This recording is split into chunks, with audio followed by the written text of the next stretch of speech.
Hey guys, this is chess coach Andrew Rankin. Welcome back to another episode of Buffing Your Black Repertoire. Today I wanted to show you a fun game that I played on Lee Chess against a 2300 rated player.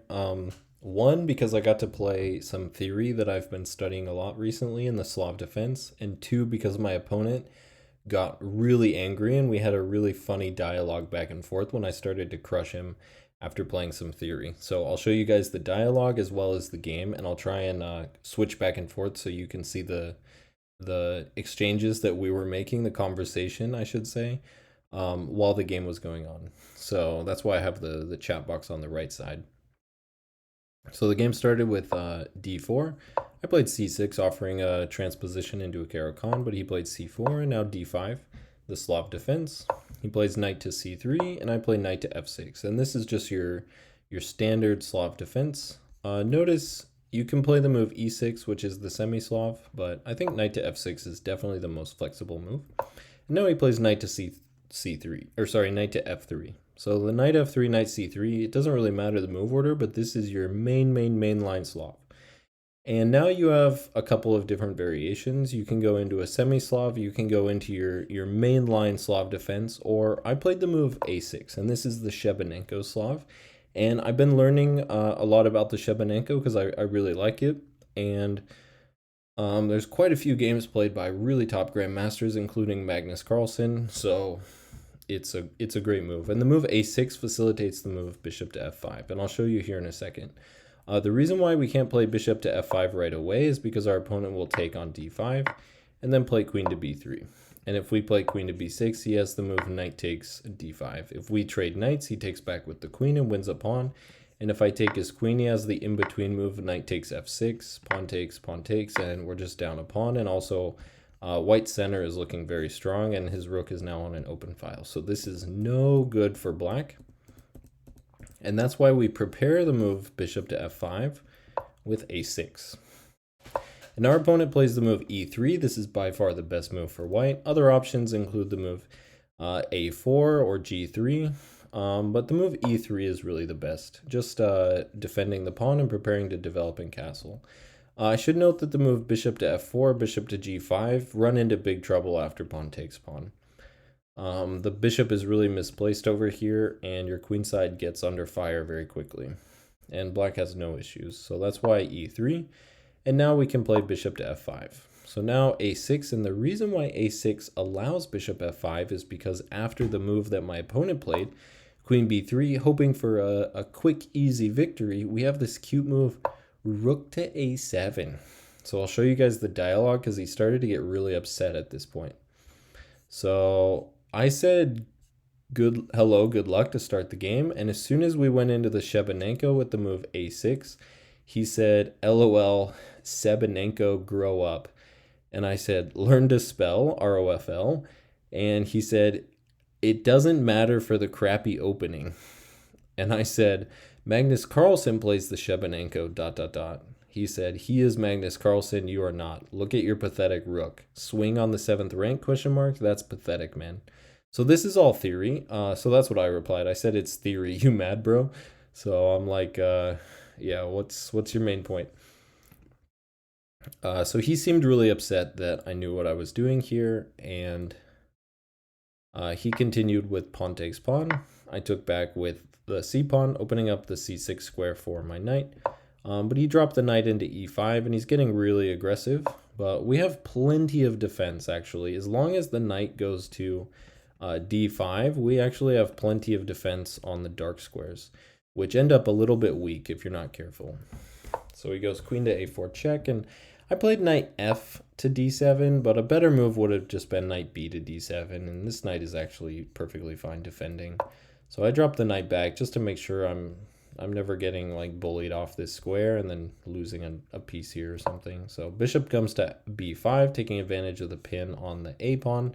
And now I'd go bishop to d6, just threatening to take and then castle, solve all my problems. So he decides to take, but I'm really happy about this move because notice he has no more defender of his king.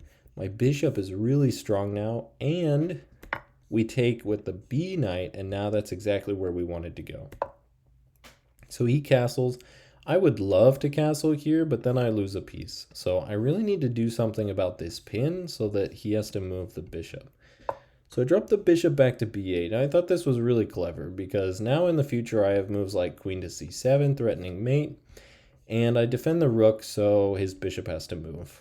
And if he takes, which is the best move, then I end up with the bishop pair, and I'm going to play b5, rook to c7. So even though my opponent laughed at me for this rook on a7, it's actually perfectly fine. So an example line would be like pawn takes, queen takes, king takes, and then, I don't know, like b3, b5, bishop b2, and then like rook c7, rook c8, bishop a7, and I mean we're doing really well here. You notice that the rook sliding over from a7 to c7 actually means that you can double up on the c file even faster.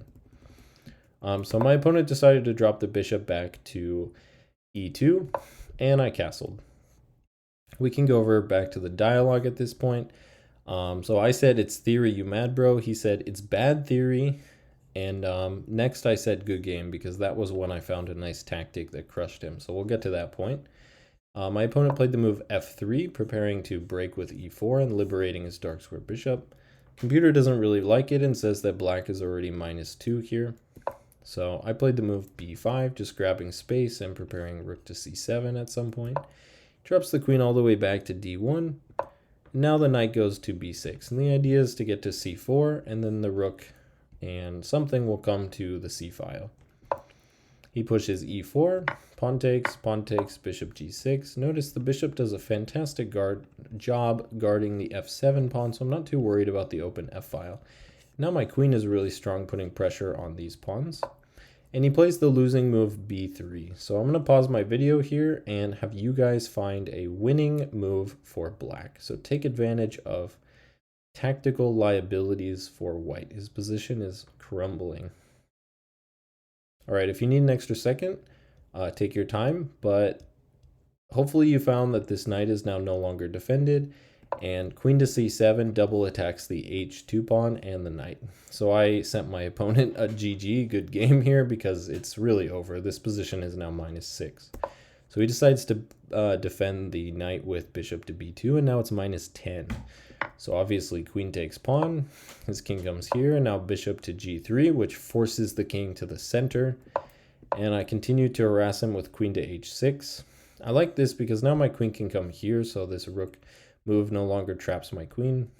He moves his king here, which is beautiful because now the bishop is pinning the e pawn.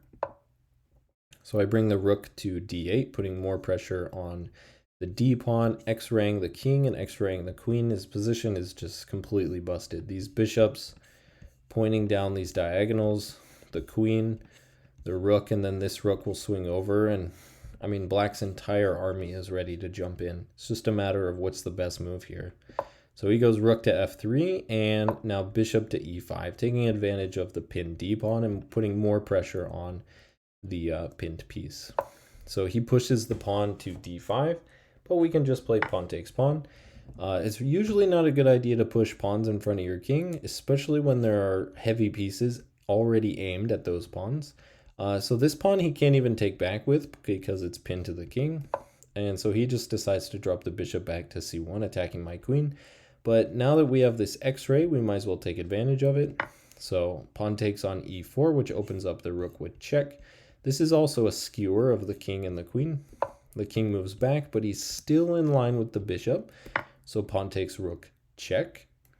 He moves the king, and now notice his knight, we could take it. We could take his queen. We could take his bishop. And our queen is not really hanging because it's defended by a pawn. So the question is, what's the simplest move here? And I decided to just take his queen.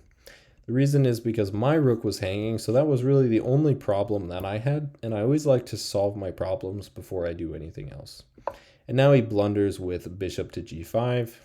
I traded bishops, and my opponent decided to resign here. Let's switch back over to the discussion. So my opponent said, after I said GG, because I found that tactic, he said, that was a luck, and yet I am defending. He thought he was defending there when his king started to run away. And he said, "That's good play. Still not like your crappy Shebanink. I guess he was a little angry there. I sent him a tongue in cheek. He said, "Like I said, it was luck since I gave it away. Your opening is still worse." I said, "Since chess is a game of luck." He said, "Crap, that's loser's line. Please go learn proper game, classical way, control the center." I said, "LOL, this is proper chess." He said, "Stop the useless Shebanink. Such an opening is for weakies." I said, "It crushed you like you literally got destroyed. It wasn't even close." So just to reiterate a point, so the Shebanenko is the Slav defense after d4, d5, c4, c6, knight c3 or knight f3, knight f6, knight f3, and then a6. So this is the Shebanenko Slav. He said control the center. I'm not really sure what he means because after bishop to f5, we have lots of control over the center. I'm not really sure how the Shebanenko is violating opening principles. In fact, to me, it makes the most sense.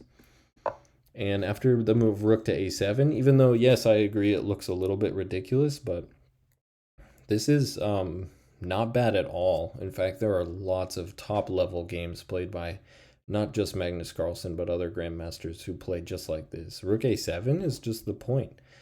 It's a nice way to defend the b pawn, and the rook is perfectly fine here. And as you saw, it entered the game easily.